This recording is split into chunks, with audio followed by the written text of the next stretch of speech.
Hello दोस्तों, स्वागत है आप सभी का। आज इस वीडियो में मूविंग चार्जेस एंड मैग्नेटिज्म से आए हुए एक सवाल JEE Mains 2025 24 Jan morning shift कर देखेंगे। ठीक है, ये सवाल क्या है, चलिए शुरू करते हैं। क्या है, current of 5 ampere exist in a square loop of side 1/√2 metre. ठीक है, then the magnitude of the magnetic field B at the centre of the square loop will be P into 10⁻⁻6 tesla value of P। मैंने integer type का था।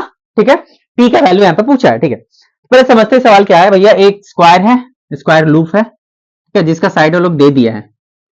इसका side कितना दिया हुआ भैया, 1/√2 दिया हुआ। अच्छा, इसमें वायर में 5 एम्पियर करंट जा रहा है, ऐसे ऐसे ऐसे इस लूप में 5 एम्पियर करंट जा रहा है, 5 एम्पियर करंट जा रहा है। ठीक है, पर इसका सेंटर पे जो मैग्नेटिक फील्ड है ना भैया, इसका सेंटर पे जो मैग्नेटिक फील्ड है P इंटू 10⁻⁻6 है।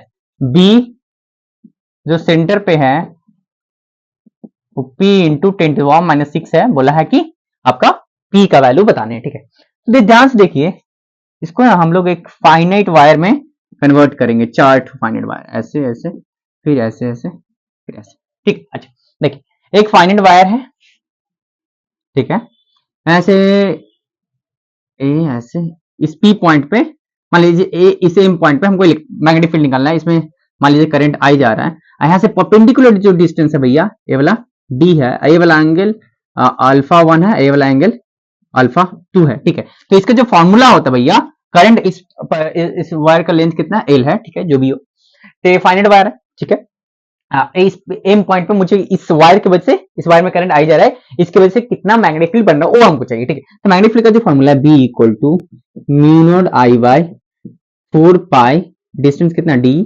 Sign alpha 1 plus sine alpha 2। अच्छा, डायरेक्शन चाहिए, इस एम पॉइंट में डायरेक्शन चाहिए, तो थंब को in the direction of current रखिए और फिंगर्स को कर्ल कीजिए।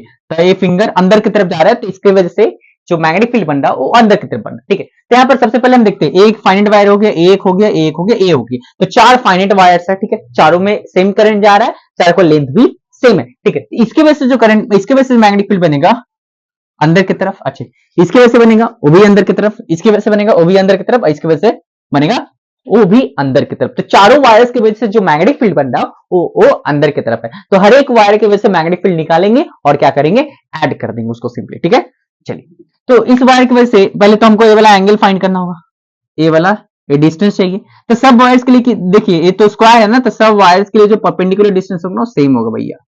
सब वायर्स के लिए जो परपेंडिकुलर डिस्टेंस होगा वो सेम होगा, करंट भी सेम है। तो जस्ट एक वायर की वजह से निकालेंगे और क्या कर देंगे, 4 से मल्टीप्लाई कर देंगे, तो मेरा नेट मैग्नेटिक फील्ड मिल जाएगा। ठीक है, तो चलिए पहले देखते हैं स्क्वायर का। ये वाला परपेंडिकुलर डिस्टेंस हमको फाइंड करना होगा, ये वाला डिस्टेंस फाइंड करना होगा, ये एंगल और ये एंगल। ठीक है, चलिए ध्यान से देखिए भैया, ये स्क्वायर है भैया, स्क्वायर का साइड हम पकड़ लेते हैं। चलिए, स्क्वायर का साइड ए से, स्क्वायर का साइड ए है। ठीक है, तो डायगोनल का जो लेंथ हो जाएगा ना भैया, वो √2a हो जाएगा, √2a हो जाता है डायगोनल का लेंथ। ठीक है, अच्छा, तो यहां से ऐसे होगा, ये 90 डिग्री पे बाइसेक्ट करता है डायगोनल, हाफ हाफ काट देता है।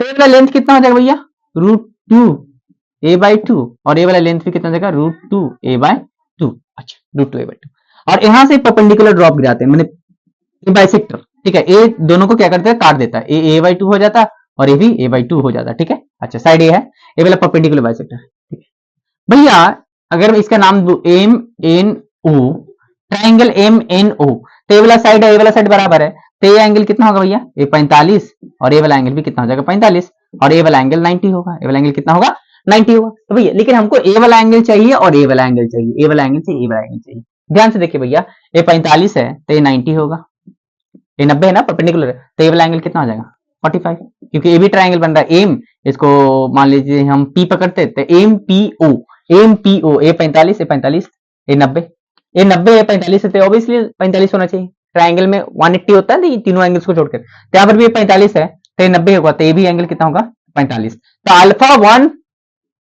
Alpha one and alpha two तो मिल गया, alpha 1 and alpha 2 equal to 45 degree, वो तो मिल गया भैया। अच्छा, अब ए वाला डिस्टेंस, ए वाला डिस्टेंस चाहिए हमको, कौन सा डिस्टेंस, ए वाला डिस्टेंस चाहिए, ए वाला डिस्टेंस चाहिए। तो ए वाला डिस्टेंस चाहिए तो हमको पीओ चाहिए, तो ट्राइंगल को मैं बाहर निकाल रहा हूं, ध्यान से देखिए, ट्राइंगल हमको पी ओ एम, ए वाला कितना है √2 a/2 है ना भैया। ये टोटल कितना लेंथ था डायगोनल का √2a, तो उसको 2 से डिवाइड कर देंगे तो आधा आधा हो जाएगा √2a, आधा आधा होता है ना बाइसेक्ट करता है डायगोनल, ठीक है। ए वाला डिस्टेंस कितना है a/2 है, ए वाला चाहिए तो PO रूट अंडर कितना हो जाएगा MO का स्क्वायर माइनस PM का स्क्वायर।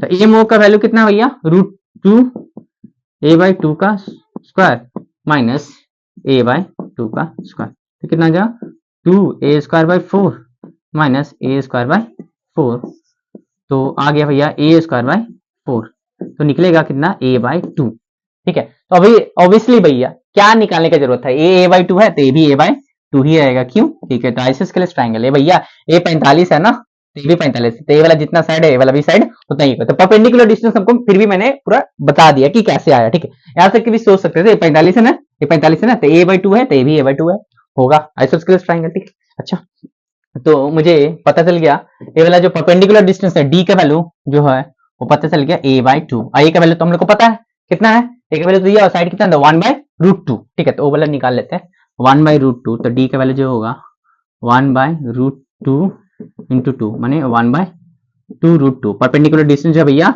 1/2√2, एंगल्स मिल गया। अब इसको 4 से मल्टीप्लाई कर देंगे क्योंकि डायरेक्शन जो है भैया सबका सेम है।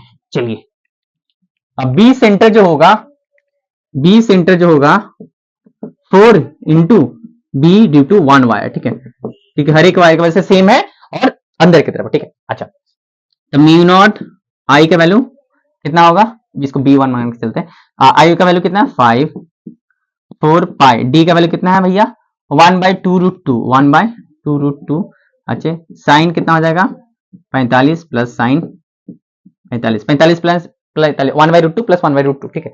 इसको एक काम करते हैं 2 इंटू √2 ऊपर चला जाएगा, 4 इंटू म्यू नॉट का वैल्यू पुट करते हैं 4 पाई इंटू 10⁻⁷ इंटू 5 इंटू 2√2 ऊपर चला गया, नीचे में बचा सिर्फ 4 पाई। अच्छा साइन 45 इसको 1/√2 प्लस 1/√2, तो 2/√2 हो जाएगा, तो इसका वैल्यू मैं डायरेक्ट लिख रहा हूँ 2/2, √2 कैंसिल हो गया, 4 पाई कैंसिल हो गया, ठीक है। अच्छा एक काम करते हैं 5 2 10 इसको लिखते हैं और 4 इंटू 2 8 रखते हैं, 5 2 10 रखते हैं, तो 8 इंटू 10 इंटू 10⁻⁷, ठीक है। तो इसकी वजह से एक कम जाएगा, तो 8 इंटू 10⁻�6 टेस्ला। तो magnetic field at the centre of the square loop जो आया भैया 8 इंटू 10⁻�6 टेस्ला, और दिया हुआ कितना भैया P इंटू 10⁻�6 टेस्ला को बराबर करते हैं, तो P का वैल्यू कितना हो गया भैया, P का वैल्यू जो आया आपका 8 आया, ठीक है। बहुत ही अच्छा सवाल था, प्यारा सवाल था, P का वैल्यू 8 टेस्ला आया, ठीक है। जस्ट ये वाला फॉर्मूला आना चाहिए था, ये बायो-सावर्ट लॉ से आता है, mu naught I by 4 pi D sine alpha 1 plus sine alpha 2, alpha 1 alpha 2 पता करना था आप लोग को, ठीक है। दूसरा क्या पता करना था परपेंडिकुलर डिस्टेंस, ठीक है। और उसके बाद एक वायर के सब वायर्स की वजह से अंदर की तरफ ही आपका मैग्नेटिक फील्ड बन रहा है, ठीक है। तो हर एक वायर की वजह से ऐड करना था, तो एक वायर की वजह से निकाल के 4 से मल्टीप्लाई कर देना था, तो सेंटर पे आपका मैग्नेटिक फील्ड आ जाएगा और उसको इससे इक्वेट करना था, तो P का वैल्यू आ जाएगा, ठीक है। तो आप लोग ऐसे ही पढ़ाई करते रहिए, हम लोग अगली वीडियो में एक बहुत ही प्यारा सवाल के साथ मिलेंगे, धन्यवाद।